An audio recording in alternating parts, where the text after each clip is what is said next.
Қалампырлар әлемдегі ең танымал және кеңінен қолданылатын дәмдеуіштердің бірі.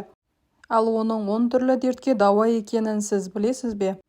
Білмесеңіз, видеоны соңына дейін көріңіз. Сондай-ақ менің парақшамда сіздің денсаулығыңызға пайдалы барлық ақпараттар бар.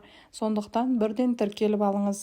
Қалампырдың негізгі компоненті эвгенол. Ол қалампырдың ерекше иісі мен дәмін береді. Қалампырдың құрамында 15-20%-ға дейін эфир майлары бар. Қалампыр сондай-ақ антисептикалық және ауырсынуды басатын қасиеттерге де ие. Бұл оны тіс ауруында емдеуде кеңінен қолдануға мүмкіндік береді. Қалампыр ежелгі заманнан бері тыныс алу жолдарының ауруларын емдеу үшін қолданылған. Қалампырдың эфир майы парфюмерияда хош иіс беруші компонент ретінде пайдаланылады. Қалампыр сондай-ақ антиоксиданттарға бай. Бұл оның жасушаларды еркін радикалдардың зақымдануынан қорғауға көмектеседі. Қалампыр ас қорыту жүйесінің жұмысын жақсартады және асқазанның қышқылдылығын реттейді. Сондай-ақ қалампыр тұмау мен суық тию кезінде жөтелді басатын табиғи құрал ретінде қолданылады. Қалампыр ағашы 20-дан 30 жылға дейін жеміс береді. Қалампыр ағашының биіктігі 10-20 метрге дейін жетуі мүмкін. Қалампырдың алғашқы егін жинау үшін ағаш отырғызылғаннан кейін 6-8 жыл қажет болады. Қалампырдың дәмдеуіш ретінде қолданылатын бөлігі кептірілген гүл бүршіктері. Қалампыр шайы ас қорыту мәселелерін жеңілдетуге және иммунитетті нығайтуға көмектеседі. Қалампыр пісіру кезінде еттің тезірек жұмсаруына ықпал етеді. Қалампырдың сығындылары терінің қартаюын баяулататын косметикалық өнімдерде кең қолданылады. Қалампырды сақтау үшін оны құрғақ, қараңғы жерде, ауа өткізбейтін контейнерде ұстау қажет. Қалампыр жүрек-қан тамыр жүйесіне пайдалы әсер етіп, қан айналымын жақсарта алады. Қалампырдың антибактериалды қасиеттері оны ауыз қуысы мен ауруларын емдеуде қолдануға мүмкіндік береді. Қалампырды арақ, шарап және ликер өндірісінде де дәмдеуіш ретінде қолданады екен. Сондай-ақ қалампырдың құрамындағы кальций мен магний сүйек денсаулығын қолдайды. Қалампырды тұндырма ретінде қолданып, ішкі ағзалардың жұмысын жақсартуға болады.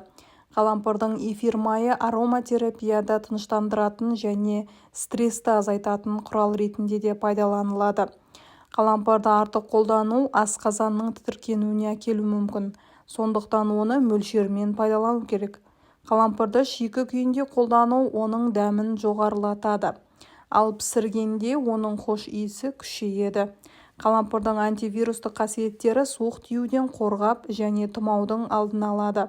Қалампыр кез келген үйдің ас бөлмесінен табылатын дәмдеуіш. Оның жұпар иісі мен күйдіргіш дәмінен бөлек емдік қасиеттері де бар. Бұл дәмдеуіштер ежелден емдік мақсатта бірнеше дертке шипа ретінде қолданылған. Қалампыр А, С, К, Е, ПП және В1, В2, В3, В4 тобындағы дәрумендерге бай. Сонымен қатар калий, кальций, марганец, мыс, күкірт, мырыш, натрий, магний, фосфор және темір элементінің қайнар көзі болып табылады. Одан бөлек омега-3 және омега-6 май қышқылының да кездестіруге болады.